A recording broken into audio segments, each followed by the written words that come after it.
Welcome to this explainer. Today we're going to unpack an incredibly grim, dark, gothic fable of societal spiritual decay, and we'll do that by examining the chilling tale of the Soothsayer and the completely ruined society of Oakhaven. We're going to frame this philosophical deep dive as a Fichtean dialogue. Think of it as exploring the thesis of a failing society, the antithesis of a dark prophet, and finally, the terrifying synthesis of total collapse. So let's dive right into what actually happens when a culture entirely loses its will to live. Let's kick things off with this incredibly haunting phrase straight from our source material. Take a second to really let that sink in. The profound fatigue of universal emptiness, turning life into a tasteless broth. It perfectly sets the macabre tone for our descent into absolute existential paralysis. It perfectly captures that exact moment when everything you once believed in just rings hollow, and all the vibrant flavors of life have basically boiled away. You see, it's not about active, screaming despair. It's about a deeply unsettling universal emptiness. All right, Chapter 1, The Architecture of Exhaustion. Let's look at the ruined kingdom. So here we find the core friction of our entire fable. On one side, you have Oakhaven. This is a society clinging to superficial masks, bathing in artificial light, and just endlessly engaging in failed, meaningless productivity to distract themselves from the void. But then, on the other side, the Soothsayer stands as the ultimate spirit of negation. He embodies absolute nihilism. Where Oakhaven busies itself to death to avoid the truth, the Soothsayer has already accepted the terrifying absolute finality of the dark void. Now, to accurately diagnose this societal sickness, we really need to look at Friedrich Nietzsche's concept of passive nihilism. Usually we think of the collapse of traditional values as a freeing, joyous liberation, right? Well, not here. Through what we call a philological transvaluation, the archaic meanings of good and bad have completely inverted for Oakhaven. What was once seen as good, like vitality, ambition, and drive, is now just viewed as a pointless burden. When the citizens realize their daily labors are nothing more than superficial masks, it leaves the human spirit utterly spent rather than liberated, and it suffocates the conscious ego in a state of profound psychological paralysis. So what does this long, tired spirit actually look like in practice? Well, when a society enters this state of passive nihilism, creative vitality just completely vanishes. Every single choice becomes equalized and trivialized. Basically, deciding what to do with your life feels entirely meaningless because the outcomes all look exactly the same. Without that individual drive to forge new, personal meaning from within, the conscious will collapses into absolute exhaustion. Humanity becomes utterly hollow, entirely incapable of active joy, and perhaps even more terrifyingly, incapable of even meaningful suffering. You're just totally numb. Moving on to Part 2, The Unintegrated Collective Shadow. Now we're getting into Carl Jung's territory, specifically his theory of the shadow. What we're witnessing in Oakhaven, with its ash-ridden gardens and its heavy, leaden virtues, is a society that has systematically repressed all of its instinctual, dark undercurrents. They've pushed everything chaotic and unpleasant completely out of sight. But, as Jung teaches us, you absolutely cannot just erase the dark. If a society leaves its collective shadow unintegrated, it doesn't disappear, it swells. And the Soothsayer, he is the literal, walking manifestation of this exact repressed shadow, accepting his own internal chaos as a dark, creative force to bring about the society's inevitable end.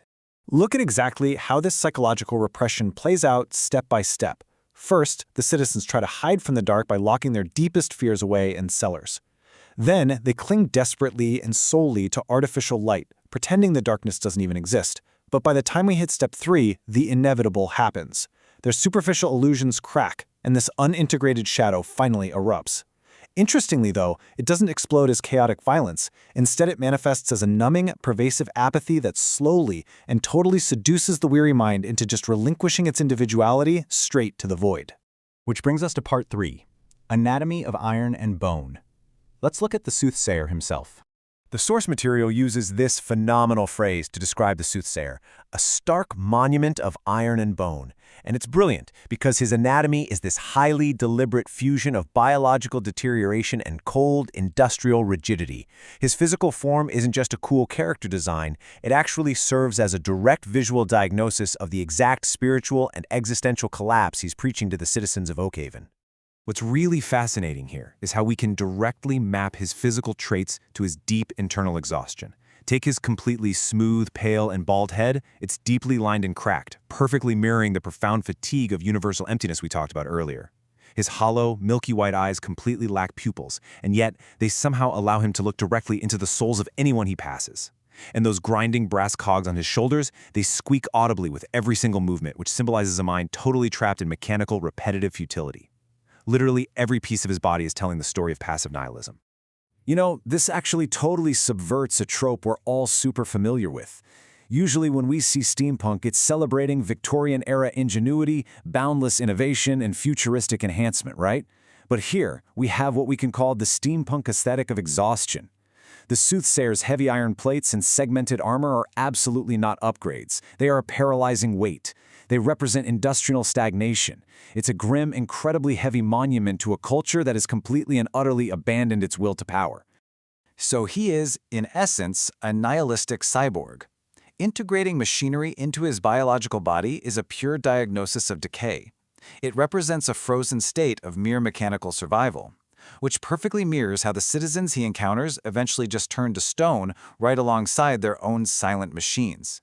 When humanity loses its anchoring purpose, it just becomes as cold and unresponsive as forged iron. He literally replaces the vibrant, messy process of self-creation with repetitive, hollow machinery. Think about the Proto-Ubermensch for a second. That's a figure who defines their own sovereignty through the destruction of old values to actively create new ones. This cyborg, however, does none of that. He is simply frozen in a state of perpetual mechanical exhaustion. Finally, let's head into our last chapter, Part 4, The Allure of Oblivion. Picture this. In his right hand, the Soothsayer is cradling a simple glass jar, and it holds what the text calls the physical distillation of a poisoned well. This gray dust and stagnant liquid isn't just a random prop. It is the ultimate metaphor for societal spiritual decay. It's like a heavy, suffocating silt that slowly settles over a culture when all of its passion and purpose have completely evaporated. He offers this jar to the citizens of Oakhaven, and what he is really offering them is nothing less than numbing oblivion. It is the ultimate, final antidote to the pain of existing. So what does this all mean for us? Well, it sets up the ultimate existential choice. On one hand, we have the friction of self-creation. In Nietzschean philosophy, life absolutely demands continuous struggle, overcoming obstacles, and constantly becoming.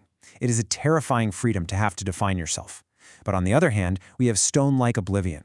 The mechanical rigidity of the Soothsayer represents a mind that has entirely abandoned that dynamic, messy flow for safe, sterile repetition. When he declares it is better to sleep than to dream, he's advocating for the absolute elimination of desire, of tension, and of hope. It is the complete and absolute rejection of the self, consciously choosing the safety of oblivion over the friction of actually living. And that brings us to the end of our explainer.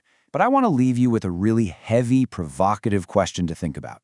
When the superficial masks of your own life eventually slip away, what will you choose? Will you face the terrifying freedom of continuously constructing your own truth, embracing the friction and the hard struggle of becoming? Or will you surrender to the long-tired spirit and just accept the alluring, numbing safety of a stone-like oblivion? It's a heavy question for sure, but an absolutely essential one. Thank you so much for joining me on this deep dive, and as always, keep questioning the world around you.